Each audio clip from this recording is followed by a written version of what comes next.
If we go on peeling away the skins of improbability from the onion, we shall end eventually with a small kernel of historical fact on which to build some new theory about the historical Jesus, who he was, who his parents were, where he was really born and lived, how he spent his formative years, whether he was a well-meaning if somewhat ineffective political subversive, or just a religious reformer who annoyed the Roman and Jewish authorities and paid the price of nonconformity. It's all been done before, and there never seems to be a year that passes without the publication of some fresh, fanciful reconstruction of Jesus' life and death. That kind of speculative exercise may be commercially profitable, but it's of no real consequence. For the impact made by Christianity and the Church on 2,000 years of Western culture owes little to the comparatively trivial circumstances of its supposed founder's birth, life, and death, but much to the strangely compulsive nature of a faith that can turn sinners into saints and charming old men into born-again politicians, not entirely averse in the name of the Lord to blasting the rest of the world into a philosophic conformity. As for the contribution of the Dead Sea Scrolls, the discovery of Essene texts from the Qumran caves presents us with a rather similar dual perspective. We can for the first time clarify the Semitic background of some technical religious phraseology in the Greek Testament. We can appreciate hitherto unrecognized specific doctrinal teachings, allusions, trace the extra-canonical sources of some elements of Christian teaching, and match the manner and substance of certain kinds of biblical interpretation. In the sectarian rules of conduct, we can even see clear patterns for the organizational structure and discipline of the early Christian communities, like the institution of the presbytery and bishopric, disciplinary procedures, standards of communal behavior, methods of joint funding, attitudes to women and sex, the theological basis for the practice of spiritual healing, and so on. But to appreciate the main importance of the scrolls for an understanding of Christian origins, we need to raise our eyes to a much wider perspective. It's becoming possible to understand how an exclusive, nationalistic movement like post-exilic Judaism could combine with an alienistic, dualistic philosophy to produce a kind of Jewish Gnosticism, and then in due course, under the heat and pressures of certain socio-political events over the turn of the era, be transformed into the even more unlikely Hellenistic hybrid of a messianic mystery cult, a scandal to any decent-minded Jew, and sheer nonsense to an intelligent Greek. How then, on such a long view, can the scrolls help us to understand the person of Jesus of Nazareth? Well, not much, I think. Popular speculation centered on the person of the man Jesus and his relationship to the Essenes.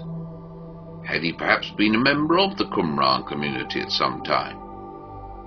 Had those 40 days in the wilderness been spent in the monastery by the Dead Sea? Were the parallels between some aspects of his teaching and Essene thought due to such direct contact? Or came they by way of that mysterious prophet of the wilderness, John the Baptist?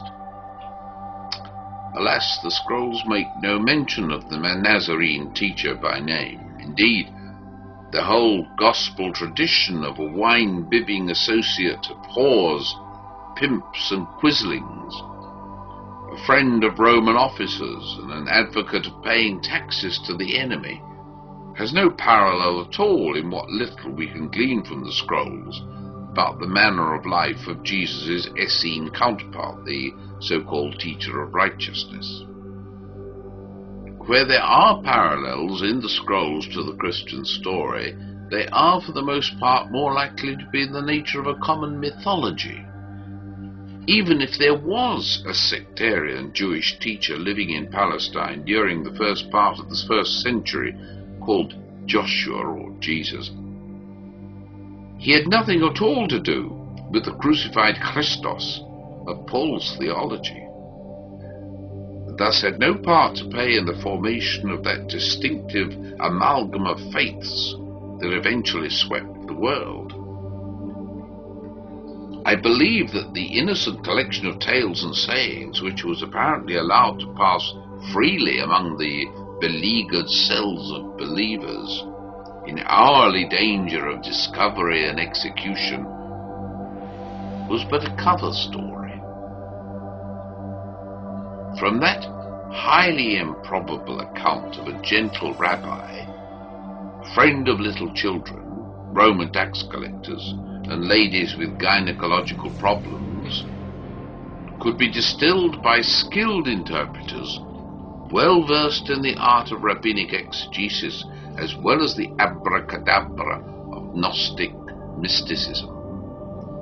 Secret passwords and sayings, the formulae for medicaments and hallucinatory drugs, the therapia in practice and prescription, which had earned them their reputation and name of Asaya Essenes, physicians.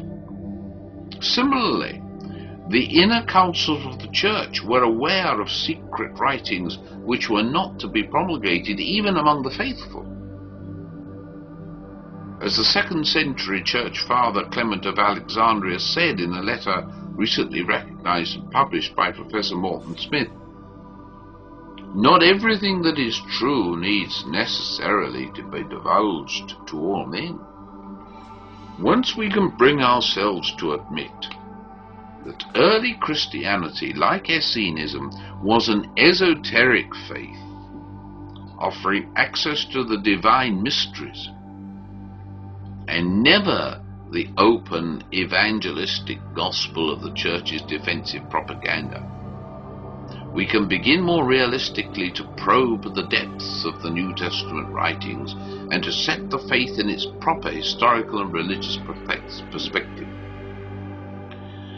As far as the gospel narratives of Jesus are concerned, we can free ourselves forever from the need to lay bare a reality on which to base a more historically convincing portrait of a 1st century teacher who in 3 short years was supposed to have founded a new religion, or so transformed an existing messianic faith that it could become almost immediately acceptable to a Gentile world. We are dealing, Mr. Chairman, with myth, not history. And that was the faith that won the allegiance of the Western world. The Hebrew word used in these passages, yakka, in the Hifil, means properly dislocate, be torn away, and is variously translated in the ancient versions as impale, expose in the sun, make an example of, put to shame, or crucify.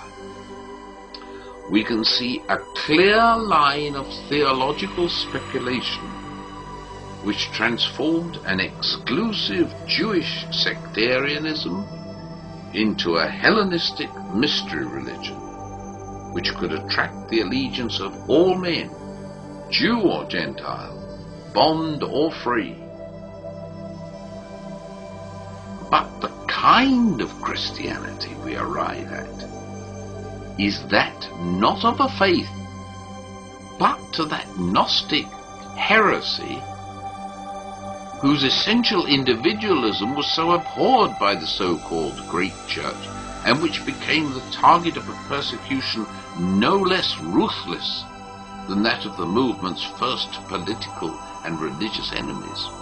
And to judge from the Church's subsequent history, as well as the illegitimacy of its claims to primacy, one can't help feeling that the wrong side won.